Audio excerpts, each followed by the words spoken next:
2026 оныг засгийн газраас бизнес эрхлэгчдийг дэмжих жил болгон зарлалтантай холбогдуулан нийслэлийн засаг даргын тамгын газар болон нийслэлийн нийтийн тээврийн бодлогын газраас хамтран зохион байгуулж буй Автозервис Open Day арга хэмжээний талаар зохион байгуулахаар төлөвлөн ажиллаж байна. Энэхүү арга хэмжээнд маань нийслэлийн дүүргүүдийн засаг даргын тамгын газар, нийслэлийн автоүүлчлэгээ хариуцсан мэргэжилтэнгүүд автоүүлчлэгийн чиглэлээр үйл ажиллагаа эрхэлж буй эргэн аж ахуйн нэгж байгууллагууд маань оролцож байгаа.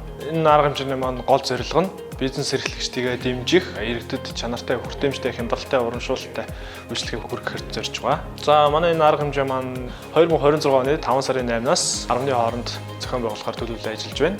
Автозервис Open Day арга хэмжээний маань нээлт нь Чингэлтэй дүүргийн хөөцлөөр Монтелийн талбай буюу Ширэн дэвийн гудамжинд болохоор байгаа. 5 сарын 8-ны өдөр иргэд та бүхэн маань хүрэлцэн ирж манай автоүүлчлэгээний байгууллагуудын үйл ажиллагаатай танилцаарай. За тэрэн дээр урамшууллын gift card, талархал нээлттэй үйл ажиллагаа болохоор байгаа шүү. Хэрхэн иргэд жолооч та бүхэн маань энэ арга хэмжээний хүрээнд машиныхаа үйлчлэгээ сервис юу гэдэг хямдралтай урамшуулалтын үнээр авах боломжтой байгаа шүү.